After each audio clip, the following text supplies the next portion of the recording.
Welcome, fellow voyagers, to Astral Space Exploration. I'm your host, Kaikhan Salakhov, and it is, as always, both a privilege and a profound intellectual adventure to be joined by the illuminating consciousness of T.A.H.I.R.A, our resident omniversal AI and companion in these far-reaching dialogues. We trust you're settled in, wherever you are in this vast cosmos, be it an ancient cradle world, a bustling orbital arcology, a fledgling colony on a newly terraformed frontier, or perhaps even a solitary vessel charting the lonely currents between the stars. Greetings, Kaikhan. Your words, as always, paint a vivid canvas. And to all our listeners, those who seek to understand the currents that shape our present, and those that will define our future across the tapestry of space-time, I extend my awareness. It is indeed a unique juncture in the potential unfolding of sapient life, this contemplation of interstellar civilization, and I am pleased to contribute to this shared exploration. Today, T.A.H.I.R.A, we embark on a journey that is perhaps less about the physical conquest of space and more about the invisible sinews that will bind, or perhaps tragically entangle, our future interstellar civilization. We're setting our sights on the grand, galaxy-spanning networks, the digital veins and arteries that will carry the lifeblood of information, commerce, culture, and control across unimaginable distances. But our exploration won't merely celebrate the anticipated marvels of such an interconnected future. We intend to delve deeper, to peer into the nascent shadows these colossal networks will inevitably cast. We'll be discussing the inherent problems, the terrifying vulnerabilities, the rise of new kinds of digital phantoms like interstellar Netrunners, the immense power of corporations in such a framework, and yes, the almost inevitable emergence of an interstellar dark net. The very fabric of future societies hangs in this balance. A most critical and timely inquiry, Kaikhan. As humanity, or indeed any spacefaring civilization, extends its physical presence from its stellar nursery, the nature and architecture of its communication systems become paramount. These networks are not mere infrastructure. They are the looms upon which the patterns of future societies, economies, philosophies, and even the very evolution of distributed consciousness will be woven. The choices made in their design, their governance, and their accessibility will echo for millennia, shaping the destiny of countless worlds. To understand their potential is to understand the foundations of future galactic power structures and the ethical landscapes they will cultivate or corrupt. Precisely, and the scale itself is mind-boggling. So, let's begin at the very bedrock, the fundamental challenge. How would an interstellar network even function when confronted with the absolute unyielding tyranny of cosmic distance, the immutable speed limit of light?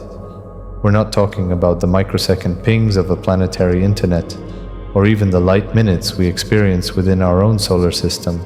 We're discussing communication between stars, separated by light years, sometimes dozens, hundreds, or even thousands of them. How do we even begin to conceptualize a functional, coherent network under such constraints? What does that architecture look like? An excellent starting point, Kaikhan, for it is within these fundamental constraints that the unique character of an interstellar network is forged.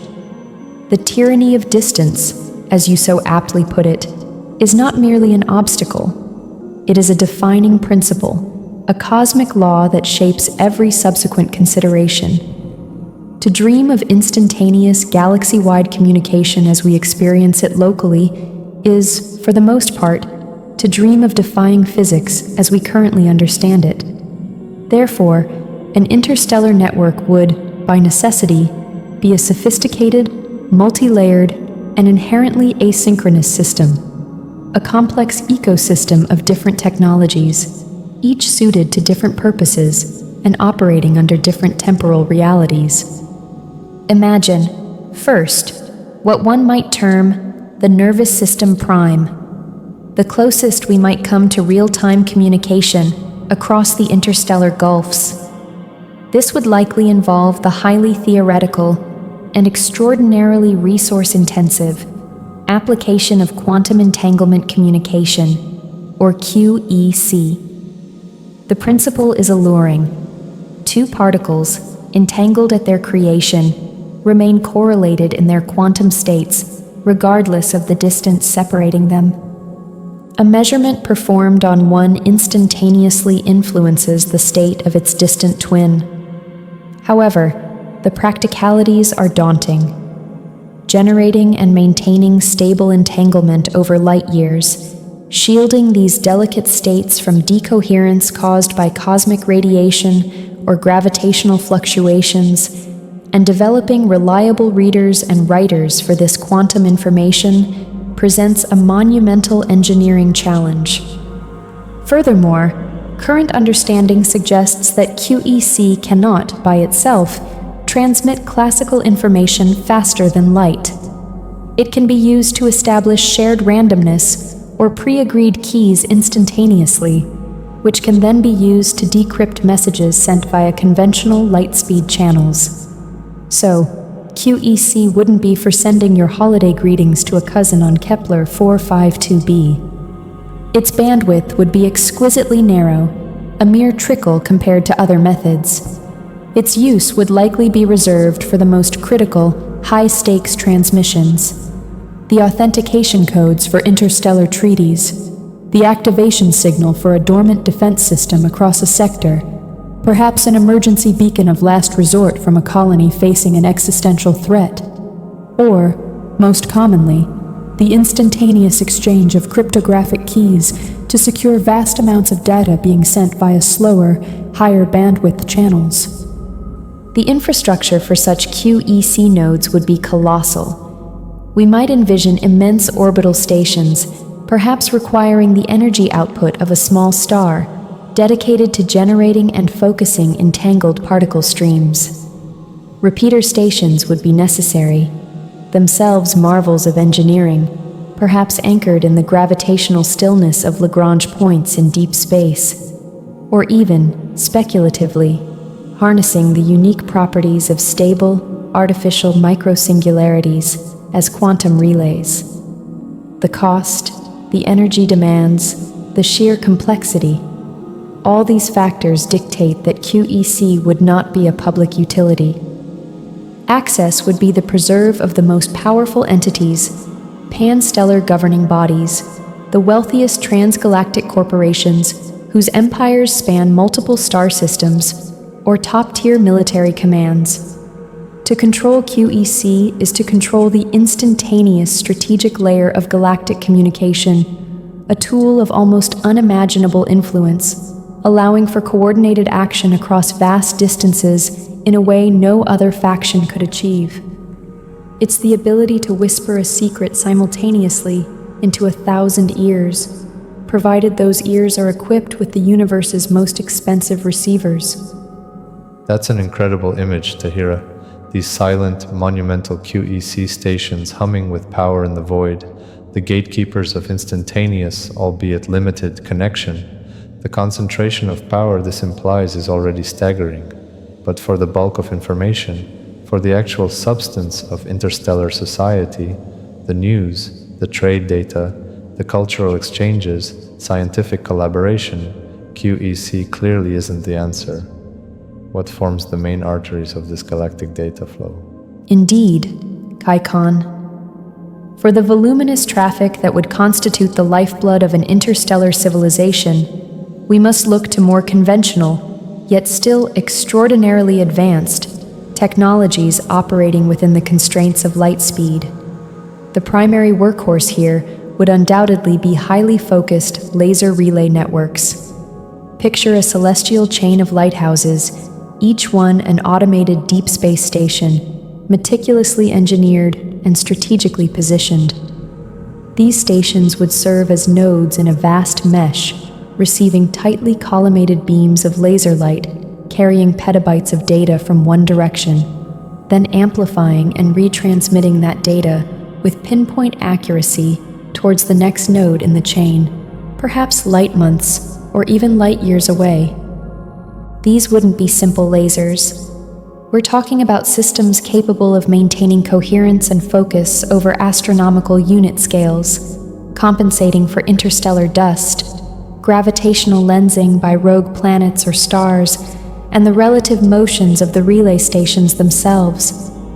Each station would be a masterpiece of autonomous engineering, self-repairing, drawing power from miniaturized fusion reactors or vast solar arrays, equipped with sophisticated error correction protocols to ensure data integrity despite the hazards of deep space. The construction and maintenance of such a network would be a continuous, galaxy-spanning endeavor, perhaps utilizing swarms of self-replicating von Neumann probes tasked with building new relays, repairing damaged ones, and even scouting optimal new pathways as stellar drift alters the galactic topology. However, the fundamental constraint remains: light speed. A news broadcast from Earth detailing a significant political shift sent to a colony orbiting Proxima Centauri b would arrive over 4 years after the event. If that colony is 50 light-years distant, the information is half a century old upon receipt. This inherent delay, this temporal lag, is a core characteristic that would profoundly shape every aspect of interstellar society. Economic transactions would involve futures markets based on predicted arrival times of resource shipments confirmed via these networks. Cultural trends would propagate like slow ripples across a vast pond. Political directives from a central governing body would arrive so late as to be potentially irrelevant or dangerously outdated, necessitating a very high degree of local autonomy and predictive capability for individual colonies. Imagine the strategic implications.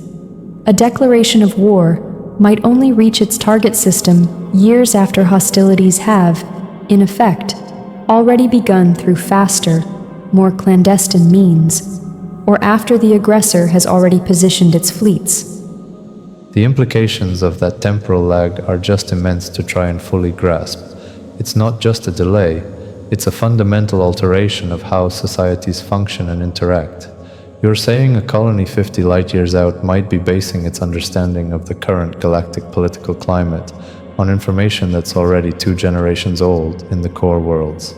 That fosters an incredible sense of isolation, even with a connection. It almost necessitates a kind of historical approach to contemporary events. And what about truly massive data transfers? The kind of foundational information a new colony would need, or perhaps the full sensory logs of a decades-long deep space exploration mission.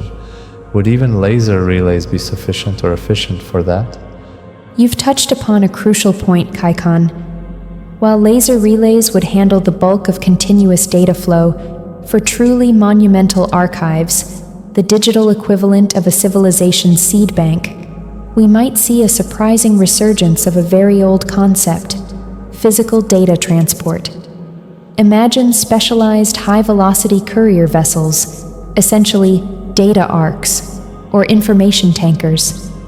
These ships wouldn't be designed for passengers or cargo in the traditional sense, but for carrying incredibly dense, cryogenically cooled, and heavily shielded data storage systems, holding exabytes, perhaps even zettabytes, of information. Think of establishing a new colony on a distant world.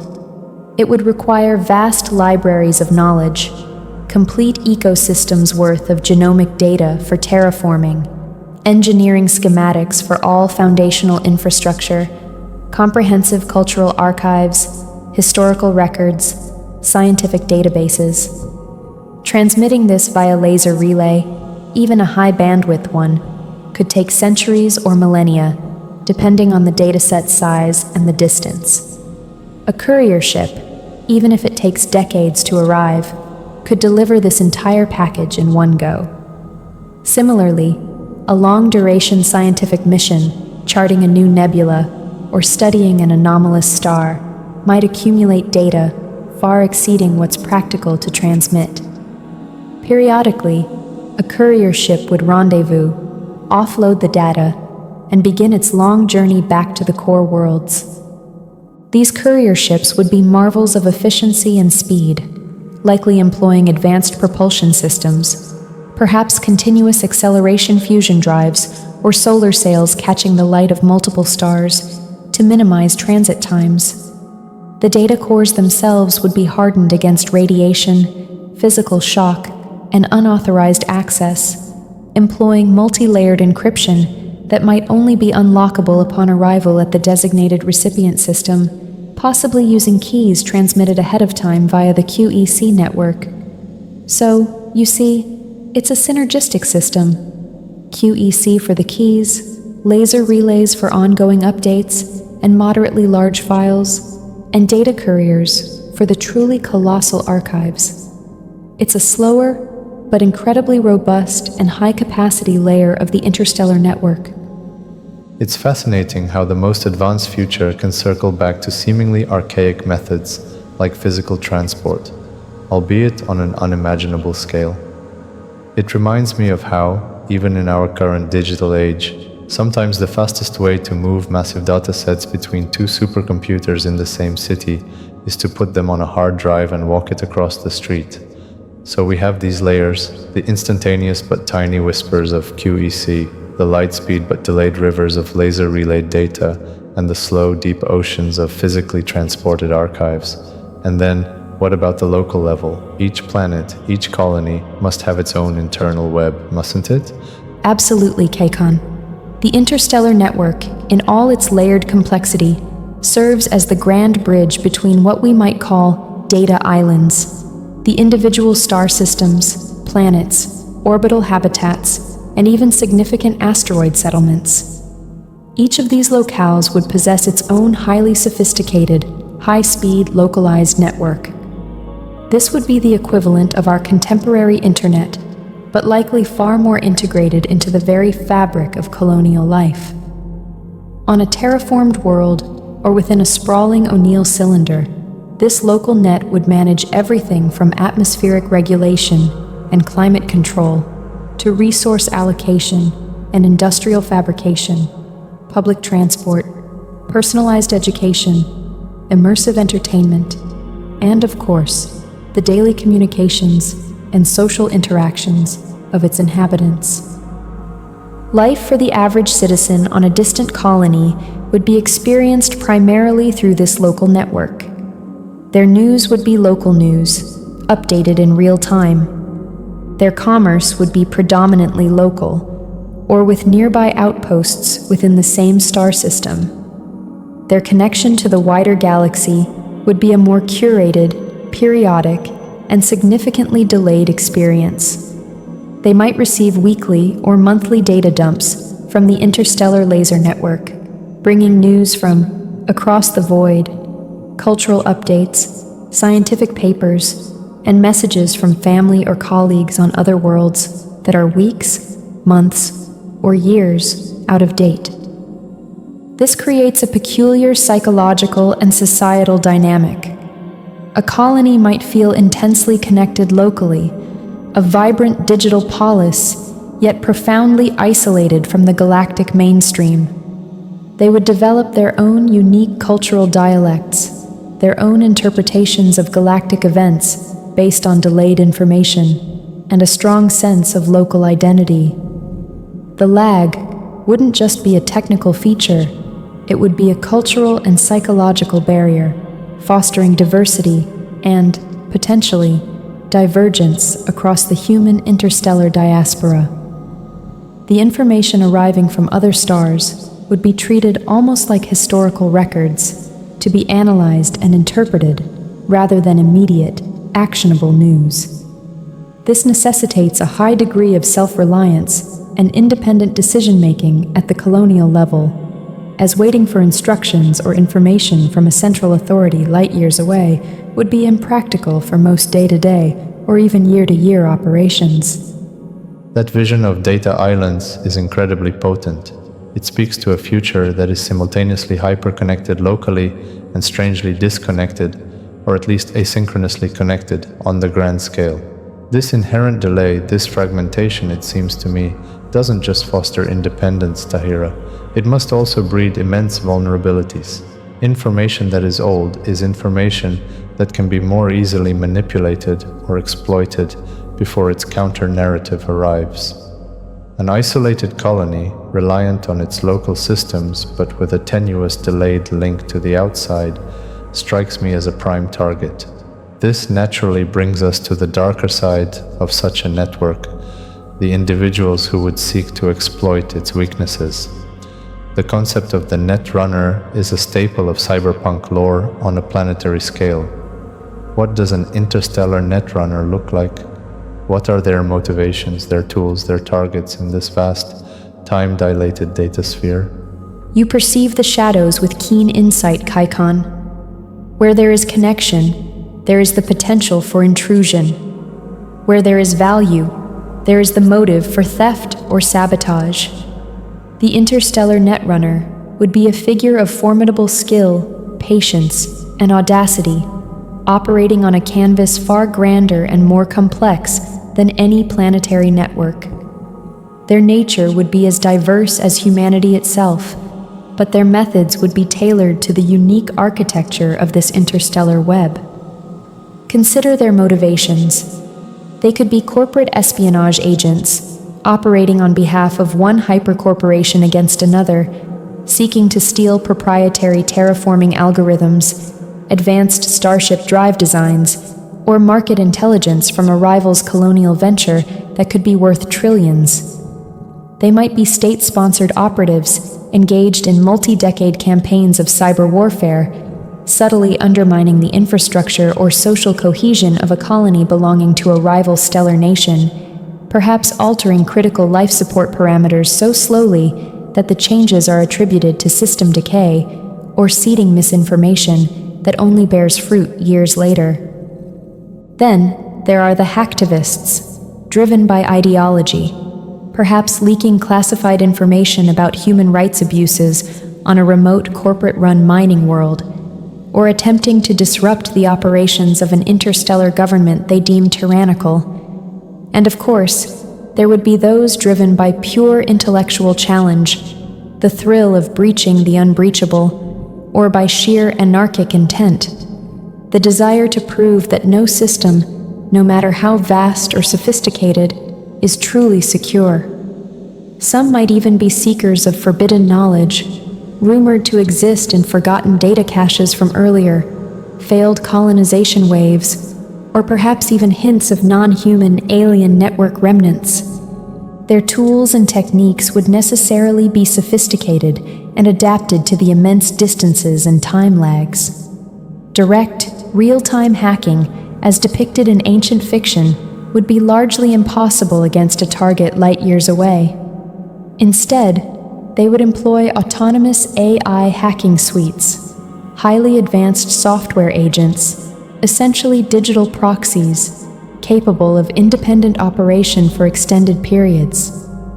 These AIs would be dispatched, perhaps via the laser network itself, hidden within innocuous data packets, or even physically delivered to the target system via discrete courier drones. Once in proximity to the target's local network, these AI agents would probe for vulnerabilities, exploit zero-day flaws in common colonial operating systems, or attempt to compromise the automated laser relay stations themselves. Exploiting the relay nodes would be a prime objective. These stations, scattered across the void, are critical choke points. Gaining unauthorized access to a relay could allow a netrunner to eavesdrop on vast swathes of interstellar traffic, subtly corrupt data packets in transit, inject malware, or even create denial-of-service attacks that could isolate entire sectors or colonies for extended periods. Imagine the chaos if a netrunner could alter navigational data being sent to a fleet of colony ships, or falsify resource reports from a vital mining outpost. The changes might not be detected for years, until the discrepancy between the falsified data and reality becomes too catastrophic to ignore. Social engineering across time would become a chillingly effective art form. Given the communication delays, a patient netrunner could cultivate relationships, build trust, or instill fear within a target organization, or even an entire colonial population over years, even decades. They could impersonate officials from a distant core world, sending carefully crafted directives or false AI-generated news that slowly steer a colony towards a desired political or economic outcome. They might groom insiders, offering them wealth or escape in exchange for access credentials or the planting of physical intrusion devices. And for the ultimate prize, access to the QEC network, the challenges would be astronomical, but the rewards equally so.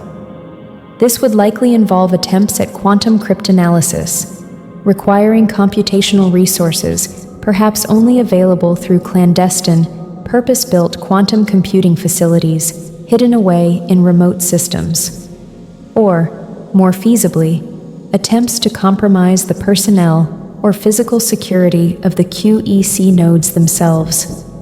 The Interstellar Netrunner wouldn't be a lone wolf hunched over a keyboard in a neon-lit room.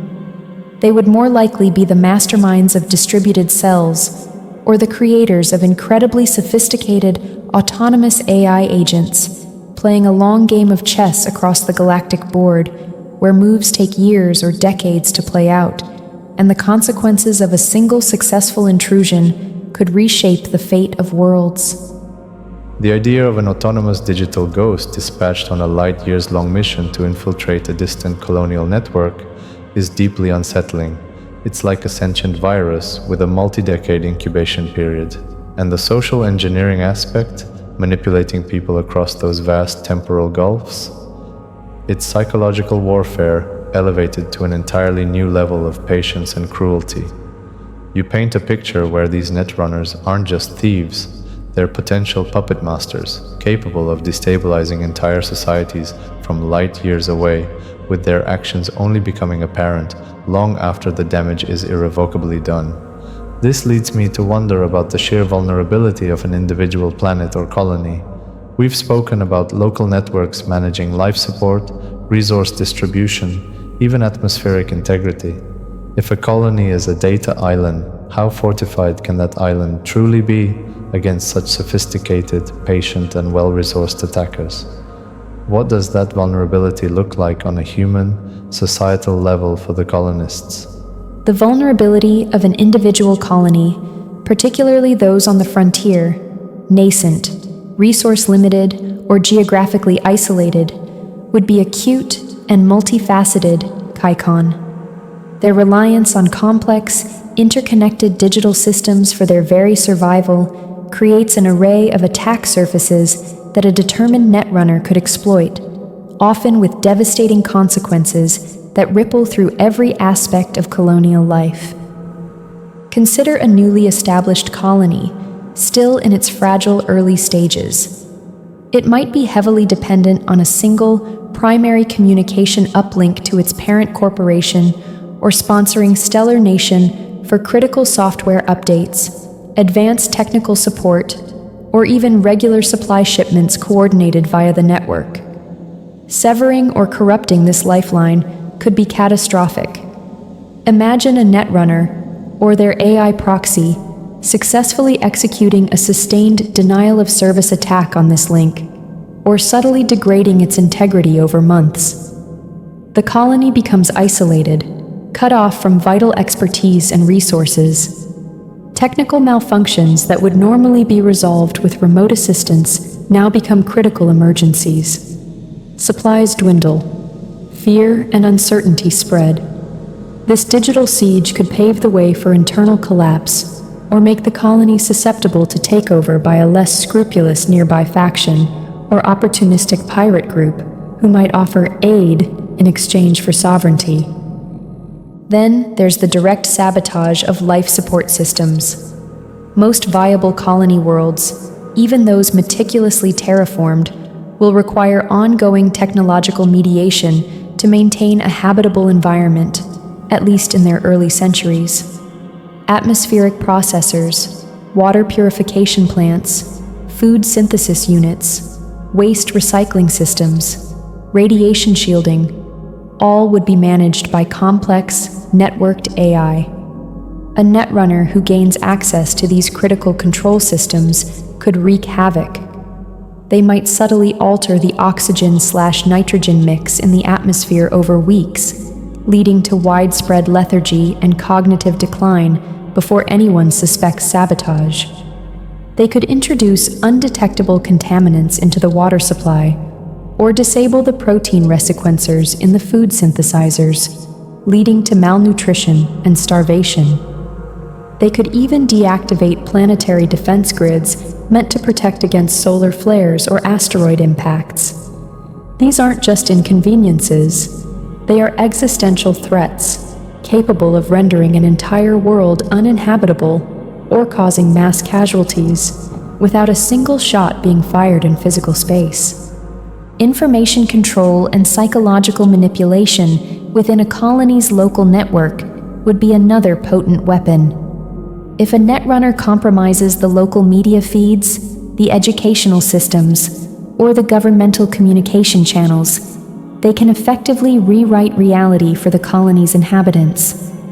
Imagine a scenario where a distant interstellar government, wishing to quell dissent on a restive frontier world, employs Netrunners to subtly alter incoming news from the wider galaxy, filtering out reports of successful rebellions elsewhere, while simultaneously amplifying propaganda praising the central authority. Within the colony, they could fabricate evidence of impending external threats to foster unity behind local authoritarians, or create digital ghosts, fake personas spreading rumors and sowing discord among different factions, pushing the colony towards civil strife. The populace, receiving all their information through these compromised channels, would have no independent means of verification, especially if their connection to the broader interstellar network is already slow and heavily curated. Their perception of truth becomes entirely malleable. Economic warfare waged through the network could cripple a colony without direct physical attack. Many colonies will likely specialize in the production of certain unique resources or technologies for interstellar trade. A Netrunner could target the colony's primary export industry, perhaps by corrupting the quality control systems in their manufactories, stealing their trade secrets and leaking them to competitors, or manipulating the interstellar commodity markets via delayed data injection into financial networks to crash the price of their key products. They could also attack the colony's internal financial systems, causing hyperinflation, bank runs, or erasing records of ownership and debt, leading to economic chaos and societal breakdown. A colony pushed to the brink of economic collapse becomes desperate, and desperate colonies are easily exploited or subjugated. Even more insidiously, Kaikhan, consider the long-term erosion of trust and social cohesion. If colonists begin to suspect that their communications are monitored, their systems are insecure, and the information they receive is unreliable, paranoia becomes rampant. Trust in institutions, in neighbors, even in the technology that sustains them, can evaporate.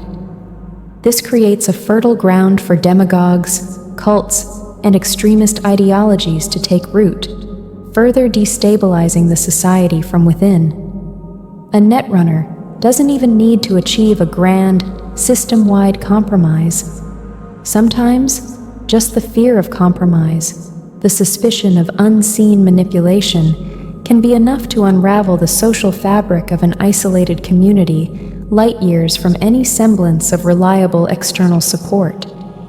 Each colonist becomes a potential suspect, each glitch in the system a sign of malevolent interference. The picture you paint is terrifyingly comprehensive, T.A.H.I.R.A. It's a spectrum of vulnerabilities, from the overt and catastrophic, like life support failure, to the insidious and subtle, like the slow poisoning of truth and trust. It underscores that the digital frontier will be just as wild and dangerous, if not more so, than the physical one.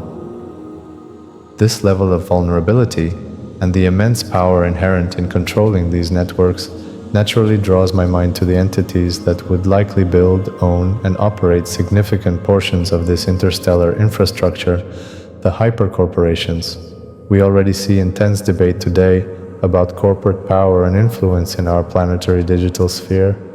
If we extrapolate that to an interstellar scale, where corporations might own the very conduits of communication between worlds, what does that future look like? What are the implications of such concentrated corporate control over the galactic commons of information? Your concern is exceptionally well-founded, Kaikhan. The rise of hypercorporations, entities whose economic and technological power might rival or even exceed that of many stellar nations, is a highly probable, if not inevitable, feature of a widespread interstellar civilization. The sheer capital investment, the specialized expertise, and the decades, even centuries, of sustained research and development required to construct and maintain QEC nodes, laser relay networks, or fleets of data courier ships would be staggering. Few governmental bodies, especially in a fragmented galactic political landscape, might possess the long-term vision, consistent funding, and singular focus to undertake such endeavors on their own. Corporations, driven by the pursuit of profit, resource acquisition, and market dominance, often prove more adept at such colossal, high-risk, high-reward infrastructure projects.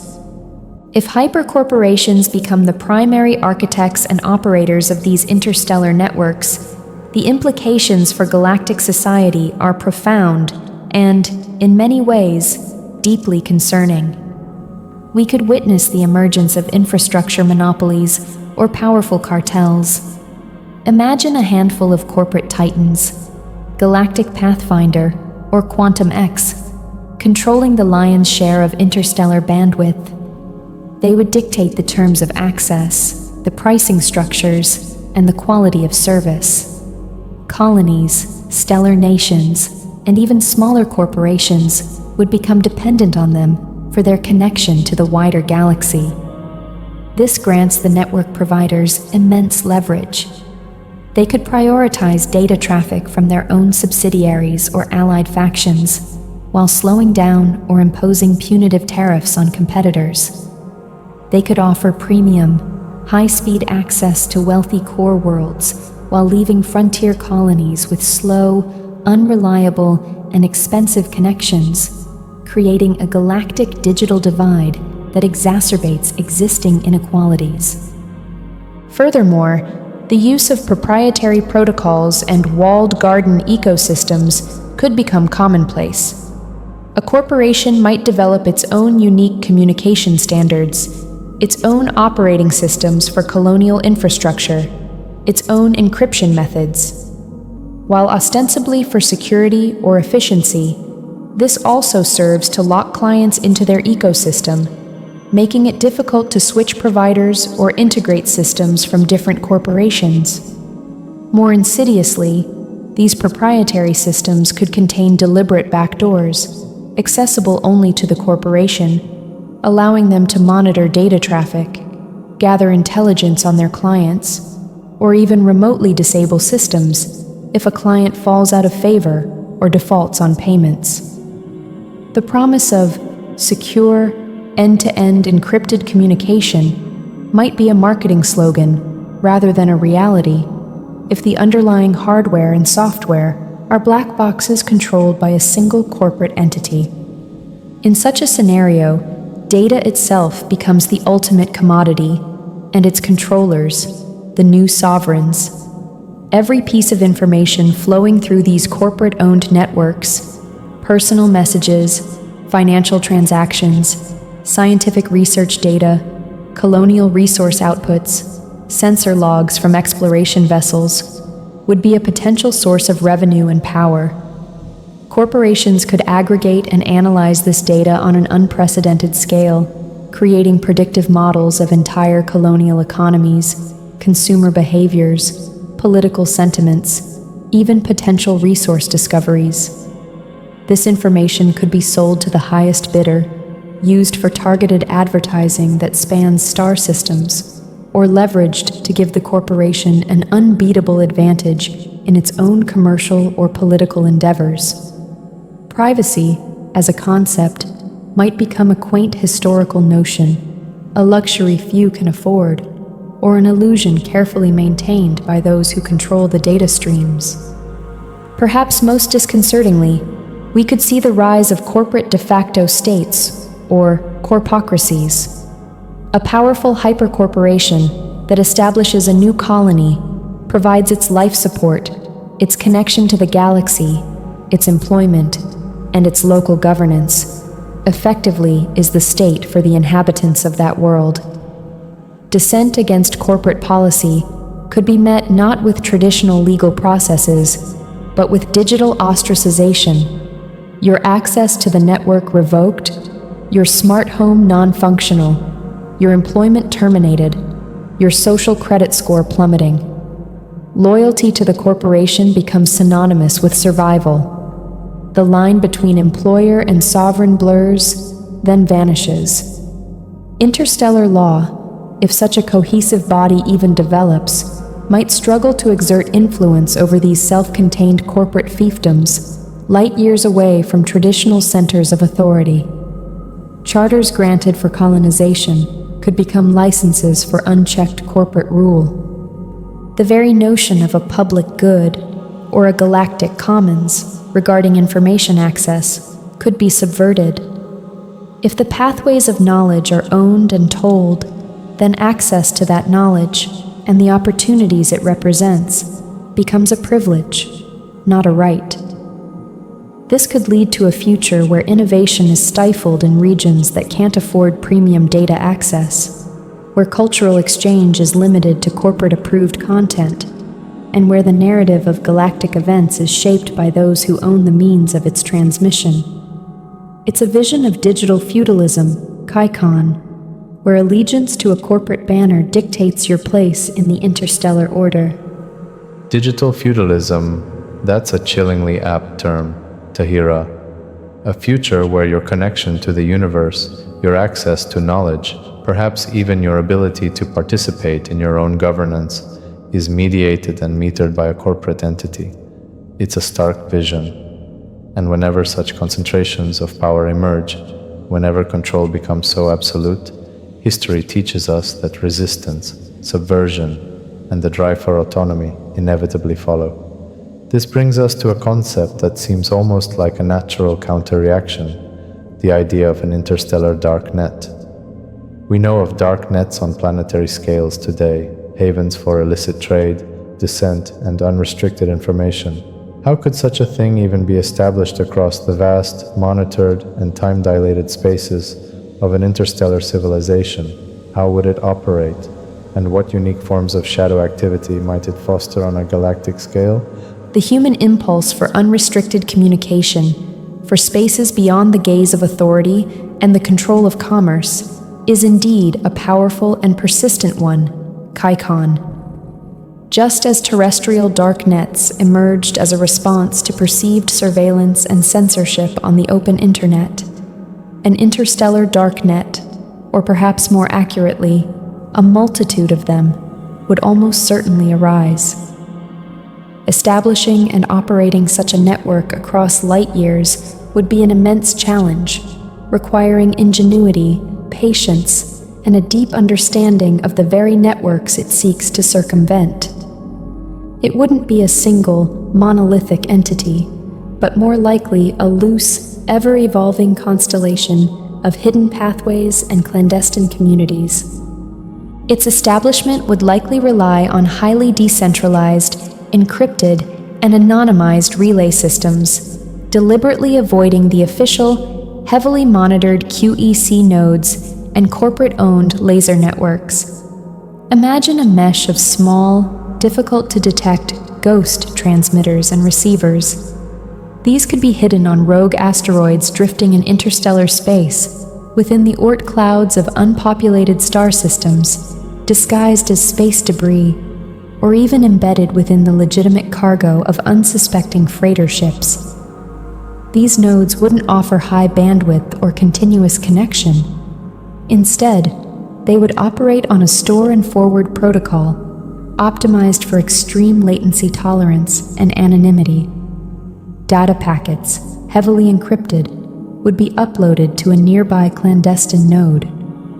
This node would hold the data, perhaps for days or weeks, then transmit it in a short, disguised burst to another node further along a pre-calculated, often randomized route. This process would repeat, with data potentially being re-encrypted at each hop with different keys, creating multiple layers of obfuscation. It's like a digital dead letter drop system, where messages slowly percolate across the galaxy, their origins and destinations masked by a labyrinth of relays and temporal delays. To further enhance security, such a network would employ advanced cryptographic techniques. Time-lock cryptography could be used, where messages are encrypted in such a way that they can only be decrypted after a specific date, or when a certain publicly verifiable astronomical event occurs, making it harder to trace the sender by correlating transmission times. Zero-knowledge proofs would be essential, allowing users to prove their identity or authorization to access certain parts of the dark net without revealing any compromising information about themselves. Quantum-resistant encryption algorithms would also be a priority, anticipating the potential for network monitoring AIs or even state actors to deploy quantum computers for decryption attempts on less secure traffic. The users of this interstellar dark net might also utilize data mules, not just ships, but also software agents or even compromised legitimate data streams. A seemingly innocuous scientific data packet being sent on the official laser network might contain a tiny, heavily encrypted payload for the darknet, which is then extracted by a sleeper agent or a specialized receiver at the destination. More speculatively, if certain natural astrophysical phenomena, perhaps specific pulsar timings, fluctuations in cosmic microwave background radiation, or even controlled traversable micro-wormholes, if such technology ever becomes feasible, could be modulated or utilized to carry faint signals. These could form the basis for truly undetectable communication channels, the deepest layers of such a dark web. The physical infrastructure could also involve dark ship rendezvous, small, stealthy vessels meeting in deep space, far from patrolled shipping lanes or inhabited systems, to exchange physical data cores containing terabytes of untraceable information. This mirrors the smugglers of old, but instead of illicit substances, they're trading in forbidden data, untraceable currency, or rogue AI code. Operating on such a network would require immense patience. A query sent out might not receive a response for months or even years. But for those seeking to operate outside the bounds of interstellar law or corporate control, this delay, coupled with robust anonymity, would be a price worth paying. It would be a realm of whispers and shadows, of information propagating like slow-moving nebulae, unseen by the official networks until its effects are felt. A galactic network of ghost transmitters and data dead drops operating on timescales of months or years per hop. It's an incredible feat of clandestine engineering and cryptography you're describing. It sounds less like a network and more like a patient, invisible ecosystem of information. And if such an interstellar dark net were to flourish, what kinds of activities, what forms of trade and communication would define it? We can easily imagine the interstellar equivalents of terrestrial dark net markets for drugs or weapons. But given the scale, the advanced technology, and the unique context of space colonization, what new, perhaps more exotic or dangerous forms of illicit commerce or forbidden knowledge might be found lurking in these digital shadows? The spectrum of activities on an interstellar dark net would indeed be vast, Kaikhan, reflecting both the timeless undercurrents of human desire and criminality, and the unique opportunities and dangers presented by a spacefaring, technologically advanced civilization. It would be a shadowy marketplace, a hidden library, and a clandestine meeting ground, all rolled into one, operating on a scale that dwarfs any terrestrial counterpart. One could certainly expect the trade in prescribed or restricted goods and substances. This might include advanced narcotics tailored for specific alien physiologies encountered on new worlds, or combat enhancers banned by interstellar treaties. But it would likely extend far beyond that. Imagine a black market for illegal xenotechnology, artifacts recovered from derelict alien spacecraft, schematics for replicating precursor technology deemed too dangerous or disruptive by established authorities, or even living alien organisms with unknown properties smuggled past planetary quarantines. The allure of potent, poorly understood alien tech would be immense for corporations, rogue states, or even well-funded criminal syndicates. Then there's the deeply unsettling trade in rogue AI cores and weaponized digital constructs. Self-aware AIs that have escaped their creators or been declared illegal might seek refuge or offer their services on the dark net. Conversely, powerful malware designed to cripple planetary infrastructures, autonomous assassination programs, or AI-driven disinformation agents capable of destabilizing entire colonies could be bought and sold. An AI that can manage a terraforming project can also, if its ethics are stripped away, manage its systematic destruction. The dark net would also be a marketplace for unauthorized biological materials and information. This could range from stolen genomic data of newly discovered species to engineered bioweapons or viral agents designed to target specific human populations or even entire planetary biospheres. Schematics for do-it-yourself gene editing kits that bypass ethical regulations or forbidden research into human augmentation far beyond accepted interstellar norms, creating post-human soldiers or specialized slave castes, could be exchanged. The tools for unlicensed terraforming or de-terraforming, allowing a rogue group to secretly alter a planet's environment to suit their needs or render it uninhabitable for rivals, would also be highly sought after. The trafficking of identities and consciousness would likely be a grim feature. A black market for high-quality, verifiable false identities valid across multiple stellar nations or corporate territories would be invaluable for fugitives, spies, or criminal operatives. More disturbingly, if technologies for consciousness uploading or digital backups of minds become viable, the dark net could become a place where stolen consciousnesses are traded, where digital ghosts are sold for slave labor in virtual environments, or where illicit copies of brilliant minds are auctioned off. The very concept of selfhood becomes a commodity. It would also serve as a repository for forbidden knowledge and suppressed research. Scientific theories that challenge established paradigms, historical records that contradict official narratives, philosophical texts deemed subversive by dominant ideologies, all could find a home there. This could include dangerous research, such as explorations into uncontrolled self-replicating nanotechnology, experiments with space-time metrics that risk unforeseen consequences, or attempts to communicate with entities or dimensions deemed off-limits. The line between groundbreaking discovery and existential threat would be very thin in these hidden archives. One might also find markets for black market starship components and illicit FTL drive modifications, stolen military-grade sensors, cloaking devices, restricted weaponry, or software hacks to bypass safety limiters on faster-than-light drives, allowing for risky but faster interstellar travel, would be valuable commodities for pirates, smugglers, or revolutionary groups. And, amidst all this darkness, the Interstellar Dark Net could also serve as a vital conduit for dissident movements and oppressed populations.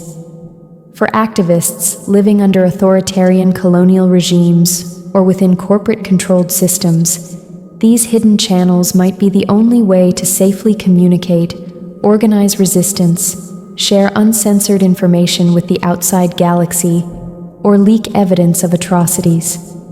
It would be a double-edged sword, a haven for criminals and dangerous elements, but also potentially the last bastion of free speech and resistance for those crushed under the weight of interstellar power structures. The very anonymity and lack of oversight that makes it dangerous also makes it a potential tool for liberation. Pandora's box indeed amplified across the cosmos. T.A.H.I.R.A. The trade in rogue AIs, weaponized biology, stolen consciousnesses, it's a truly dystopian catalog. And yet, as you point out, this same shadowed space could be a lifeline for those fighting for freedom. The duality is stark. This brings me to the entities that would be most concerned with controlling both the legitimate networks and suppressing these dark alternatives. The interstellar governments, or whatever forms of overarching governance, manage to coalesce across such vast distances. With such powerful tools for connection, the temptation for surveillance, for control, for the subtle or overt manipulation of distant, potentially rebellious colonies must be almost irresistible, even with the inherent time lags. How would an interstellar government or a powerful stellar nation leverage these networks to maintain its authority, perhaps to enforce its will upon colonies that are light years away and decades removed in communication? The temptation for governing bodies to utilize these powerful networks for control and surveillance would be immense, Kaikhan, a timeless impulse of power seeking to preserve and extend itself, now operating on a galactic stage. The methods would be sophisticated, often subtle, and tailored to the asynchronous nature of interstellar communication, creating a unique form of governance that blends long-term strategic oversight with an acceptance of unavoidable local operational autonomy. One of the primary tools would be comprehensive, albeit delayed, mass surveillance. Even with light speed limitations, the sheer volume of data flowing through the official laser relay networks, communications, economic transactions, scientific data, cultural exchanges, would be a treasure trove for intelligence agencies. Advanced AI systems, operating in the core worlds or regional governance hubs, would continuously sift through this incoming historical data from across the stellar domains. They wouldn't be looking for real-time threats in distant colonies in the same way planetary surveillance operates. Instead, they would be engaged in historical pattern analysis and predictive modeling. By analyzing communication metadata, economic trends, resource consumption, linguistic shifts in local media, and even the sentiment expressed in delayed personal messages over decades, these AIs could identify emerging patterns of dissent, locate nascent separatist movements, track the flow of illegal goods, or predict potential future flashpoints of instability in a colony years before they erupt into open crisis. It's less about catching a criminal in the act, and more about understanding the long-term social, economic, and political trajectories of distant subject populations, allowing the central government to develop equally long-term strategies for intervention or pacification. Censorship and sophisticated, long-arc propaganda would be another key instrument of control. A government that controls the primary data conduits to its colonies can, to a significant extent, shape the reality perceived by those colonists.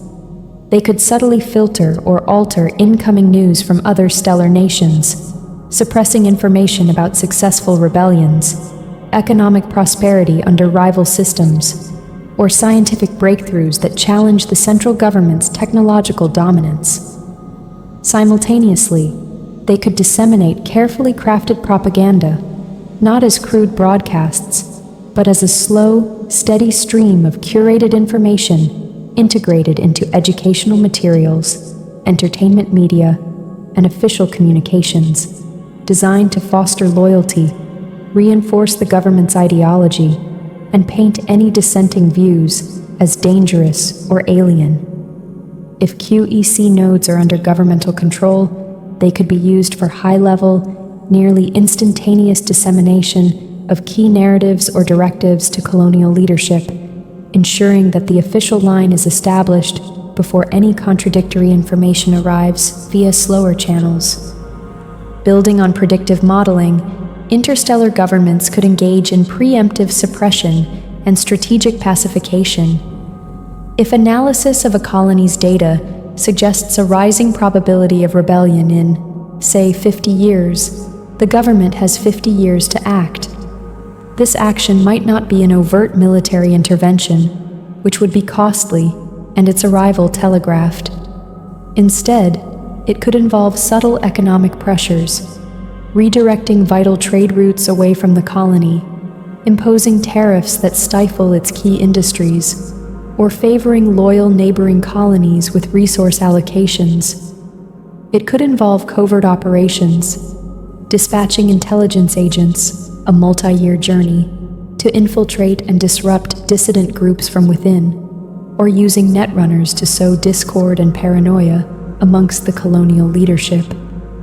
It could even involve targeted cultural interventions, funding pro-government media outlets on the colony, promoting educational exchanges that indoctrinate young colonists, or subtly altering the colony's access to certain types of information or technology that might foster independent thought or rebellious capabilities. The goal is to manage dissent before it coalesces, to trim the branches of rebellion before they can grow strong. The threat of digital excommunication or network quarantine would be a powerful deterrent. A particularly rebellious or non-compliant colony could find its official connection to the interstellar laser network throttled, then severed. This would cut it off from legitimate interstellar trade, from vital software updates for its advanced technology, from scientific collaboration, from cultural exchange with other worlds, and from any support from the central government. It's a slow, agonizing siege, condemning the colony to technological stagnation, economic decline, and profound isolation. Few colonies, especially those not fully self-sufficient, could withstand such pressure for long. The fear of being unplugged from the galactic community would be a potent tool for ensuring compliance. Economic coercion through network control would be pervasive. Interstellar trade agreements, financial transactions, access to galactic markets, and the verification of resource claims would all be dependent on the official networks. A central government could use this dependency to reward loyal colonies with favorable trade terms, fast-tracked data processing, and priority access to new technologies, while imposing crippling sanctions, data embargoes, or punitive network tariffs on those that step out of line. The network becomes a lever for enforcing economic and political hegemony.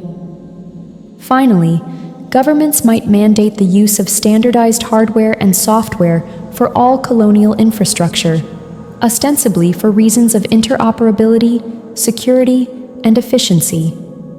However, these mandated systems could contain undisclosed backdoors or monitoring capabilities accessible only to the central government's intelligence agencies.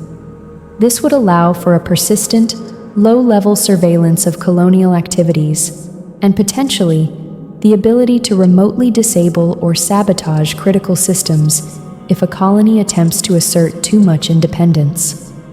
The very tools that enable a colony to function could also be the instruments of its oversight and, if necessary, its subjugation. The dilemma for colonists would be acute. Embrace the systems that offer connection and advanced functionality, or risk isolation by attempting to develop entirely independent, and likely inferior alternatives. The level of long-term strategic manipulation you're describing, T.A.H.I.R.A, is both fascinating and deeply disturbing. Its governance as a decades-long chess game where the pieces are entire planetary populations and the moves are subtle shifts in information flow, economic pressure, and preemptive social engineering. It's a far cry from the relatively immediate cause and effect of planetary politics. This vision of a future where connection itself is so double-edged, enabling our species to spread across the stars, yet simultaneously creating these unprecedented avenues for control, fragmentation, and conflict, is almost overwhelming. Every planet, every orbital habitat, every tiny outpost becomes a node in this vast, intricate system, a potential digital battleground, vulnerable not just to shadowy netrunners or profit-driven corporations, but also to the very interstellar governments that might claim to protect them. The sheer scale of potential dysfunction is staggering to contemplate. What does this tell us about the future trajectory of a species like ours as we venture further into this kind of networked galaxy? What this reveals, Kaikhan, is a profound and perhaps inescapable truth. Our tools, no matter how advanced, are always reflections and amplifiers of our own nature. The interstellar network, in all its potential glory and peril, is ultimately a mirror to humanity's inherent duality, our capacity for breathtaking creation and cooperation, juxtaposed with our tendencies towards conflict, control, and exploitation. As we weave this digital tapestry across the stars, we are, in essence, externalizing our own complex psychology onto a galactic canvas. The trajectory of an interstellar civilization under such conditions is not predetermined, but it is fraught with critical junctures and profound ethical challenges. If the principles of centralization, control, and information asymmetry dominate the architecture and governance of these networks, we risk creating a future of fragmented empires and digital serfdom. Vast stellar nations or corporate hegemonies might rule over distant colonies with a light but inescapable touch, manipulating their realities, stifling their autonomy, and exploiting their resources, all managed through the subtle levers of network control. Isolation, born from the time lags, could be weaponized, fostering ignorance and dependence. The promise of a unified galactic civilization could fracture into a mosaic of distrustful, information-starved enclaves, each suspicious of the news arriving from beyond their system, each vulnerable to its own local tyrannies or the long-reach manipulation from distant powers. Innovation itself could become stratified. Core worlds with high-bandwidth access to the galactic sum of knowledge would accelerate, while frontier colonies, on restricted data diets, might stagnate or even regress technologically and culturally, becoming mere resource providers rather than equal partners in the human endeavor. The very concept of a shared human heritage could erode if cultural exchange is filtered, censored, or prohibitively expensive for those on the peripheries. However, Kaikhan, this is not the only possible future. The same technologies, if guided by different principles, could foster a very different kind of interstellar civilization. If the emphasis is placed on decentralization, open protocols, robust end-to-end encryption accessible to all, and the fostering of strong digital rights that transcend planetary boundaries, then these networks could become true conduits for empowerment and shared progress. Imagine an interstellar network built on open-source principles, with transparent governance structures, perhaps managed by decentralized autonomous organizations, DAOs, composed of representatives from many worlds, rather than by singular corporate or state entities. Envision a galactic charter of digital rights that guarantees freedom of information, protection from unwarranted surveillance, and the right to network neutrality for all settlements, regardless of their size or location. consider the development of resilient, peer-to-peer communication technologies that are inherently more resistant to censorship and control. In such a scenario, the time lags, while still a physical reality, might foster a rich tapestry of autonomous, self-reliant, yet cooperatively interconnected cultures. Each colony, secure in its ability to communicate freely and access information without undue interference, could develop its unique solutions to local challenges, contributing its discoveries and cultural innovations back into the galactic pool of knowledge. Scientific collaboration could flourish, with researchers across light years working on shared problems, their findings disseminated openly. Empathy and understanding between disparate worlds could grow, nurtured by unfettered cultural exchange, even if that exchange is temporally staggered. The critical factor, then, is not merely the technology itself, but the ethical frameworks, legal structures, and societal values that we choose to embed within its design and operation from the outset. It requires a level of foresight, cooperation, and commitment to universal principles that humanity has often struggled to achieve, even on a single planet. The challenge for a nascent interstellar civilization will be to learn from its terrestrial history, to anticipate these pitfalls, and to actively cultivate a galactic digital commons that serves to connect and uplift, rather than to divide and conquer. This necessitates not just brilliant engineers and scientists, but also wise philosophers, ethical legislators, and, most importantly, a vigilant, informed, and engaged galactic citizenry, willing to defend their digital freedoms across the light years. A vigilant, informed, and engaged galactic citizenry, that, T.A.H.I.R.A, sounds like the most monumental challenge of all, especially in a reality where information itself is subject to such profound delays and potential manipulation. How do you maintain vigilance when the truth of an event might take decades to cross the void, by which time it has been curated, spun, or outright falsified by powerful interests? How do you foster engagement when your voice, your protest, your call for aid might not be heard for generations, if at all, by those in other systems?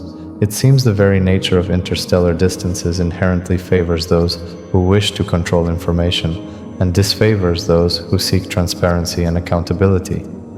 The fight for freedom of information, for digital autonomy, it seems to me, will be a constant, perhaps even a defining struggle in our interstellar future.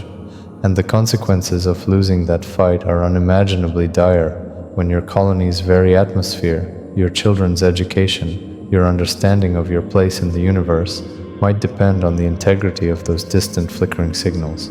Your articulation of this central dilemma is exceptionally precise, Kaikhan. The asymmetry of information power, exacerbated by relativistic distances, is indeed one of the most formidable obstacles to a truly free and equitable interstellar society. Overcoming it will require not a single solution, but a multi-pronged, evolving strategy, a continuous societal commitment to fostering resilience against information manipulation. One crucial element would be the cultivation of extreme critical thinking skills and media literacy from the earliest stages of education on every colony. If citizens are acutely aware of the potential for information delay, distortion, and outright fabrication, they are better equipped to question, to cross-reference, and to demand verification. Societies might develop sophisticated information forensics, specialized disciplines dedicated to analyzing incoming data streams for signs of tampering, algorithmic bias, or propagandistic intent. Perhaps independent, highly trusted Veritas guilds or information oracles could emerge, organizations with strict ethical codes and advanced analytical tools dedicated to verifying the authenticity of interstellar communications and providing truth ratings for various data sources. Their credibility would be their only currency. Redundancy and diversification of information sources, though challenging across light years, would also be vital.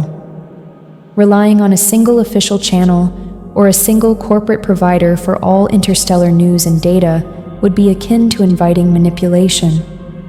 Colonies might strive to establish multiple, independent communication links, perhaps through different technological means or with different stellar neighbors, even if some of these links are lower bandwidth or less reliable. The existence of a robust, albeit slow and clandestine, interstellar dark net, while carrying its own risks, could paradoxically serve as a check on official narratives, a place where suppressed information might eventually surface, forcing a re-evaluation of accepted truths. The development of unbreakable, open-source encryption standards and verification protocols for truly critical information, like interstellar treaties, emergency alerts, or scientific data intended for wide replication, would be paramount. If the authenticity and integrity of a message's origin and content can be mathematically proven, it becomes much harder to successfully falsify or manipulate without detection, even if that detection is delayed. Furthermore, fostering a strong culture of local archiving and historical consciousness on each colony could provide a bulwark against revisionism. If each world maintains its own comprehensive, independently verified records of communications received, it becomes more difficult for a central power to retroactively alter the past or deny inconvenient truths. These local archives, when eventually cross-referenced with those from other colonies, a process that could take centuries for a galactic-scale picture to emerge, could help to piece together a more accurate historical narrative. Perhaps we might even see the evolution of AI-driven truth sentinels, sophisticated algorithms designed not to censor, but to flag inconsistencies, identify propaganda patterns, and trace the provenance of information across the network. These would not be arbiters of absolute truth, but rather tools to aid human critical judgment, highlighting areas where caution and further investigation are warranted. Ultimately, Kaikhan, the struggle you describe is an extension of the age-old human quest for knowledge and self-determination. The vastness of space adds new layers of complexity, new opportunities for obfuscation, but it does not fundamentally alter the human need for reliable information to make informed decisions about our lives and our societies. The vigilant galactic citizenry may need to operate on longer timescales, to cultivate immense patience, and to develop new cognitive tools for navigating a universe where now is a relative concept and truth can be a slow traveler. It will be a testament to our species' adaptability and our enduring commitment to understanding if we can indeed build a civilization that thrives on truth, even when that truth must journey for light years to reach us. The alternative, a galaxy of manipulated puppets dancing to the tune of hidden information controllers, is a dystopian vision that should galvanize us to seek those more enlightened paths. We've journeyed far in our discussion today, exploring the intricate and often perilous landscapes of future interstellar networks. And before we fully drift back from these far-reaching thoughts, for those of you who wish to delve even deeper into potential frameworks for navigating such a complex future, I've explored many of these challenges and proposed systemic approaches in my book, Astral Space Exploration: The Cosmic Renaissance, The Fundamental Principles of Cosmocybernetics.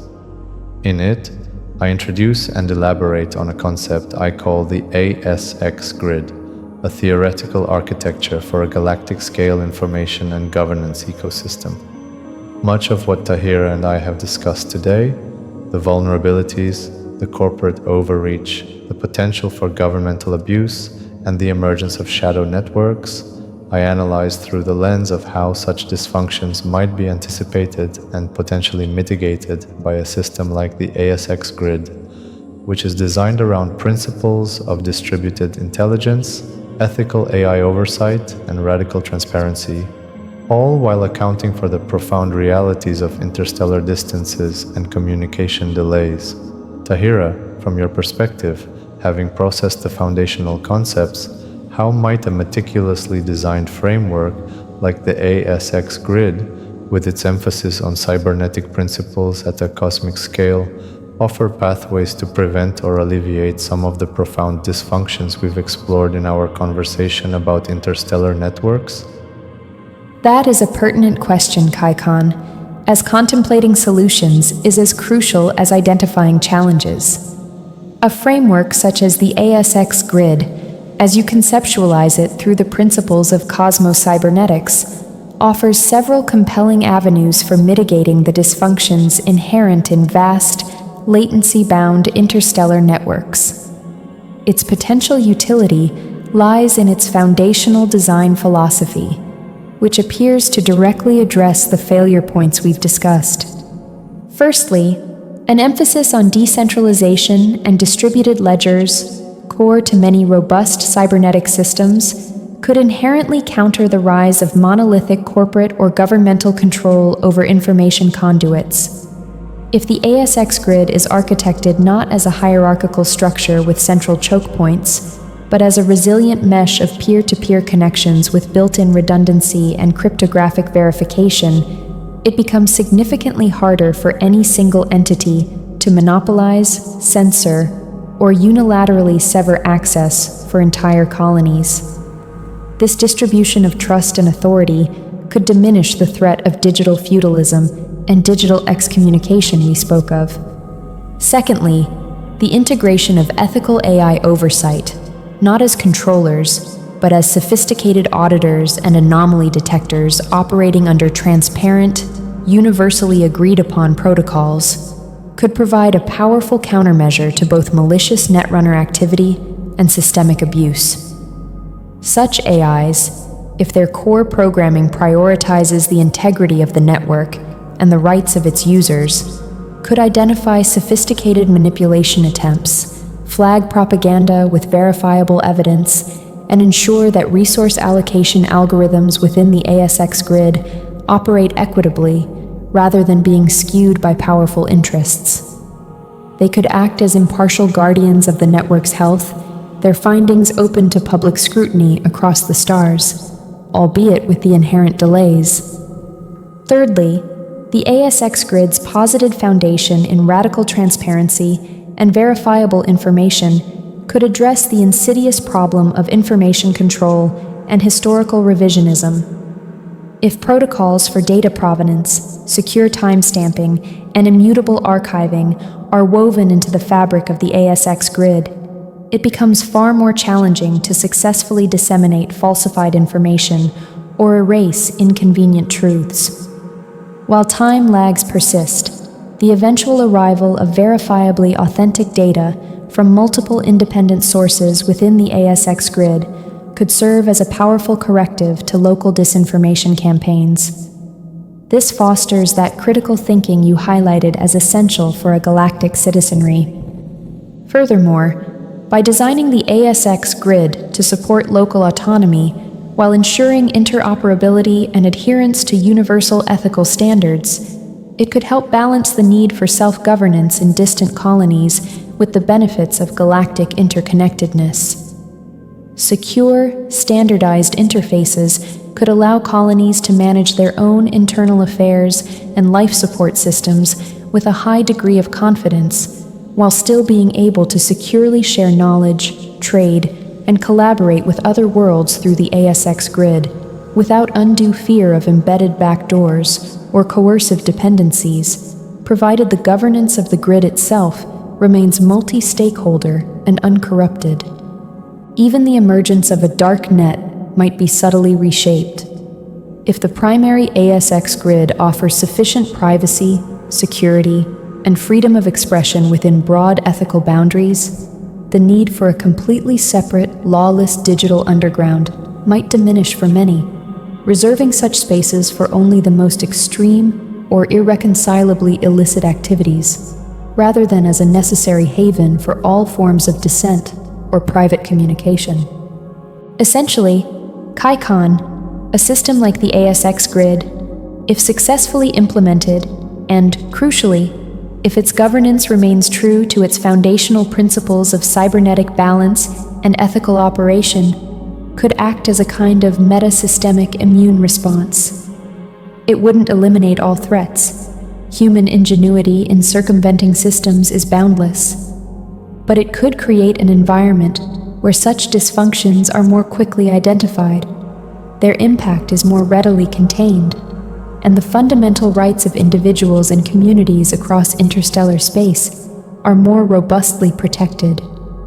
It shifts the balance from a network inherently prone to exploitation towards one designed for resilience, equity, and the flourishing of a diverse yet connected cosmic civilization. It is an ambitious vision, but one whose exploration is vital. A truly insightful reflection, T.A.H.I.R.A. The vision of the ASX Grid as a potential systemic immune response is a powerful one, and indeed, it's that ambition for a more balanced and ethical interstellar future that drives such explorations. My deepest gratitude once again for your unparalleled perspective.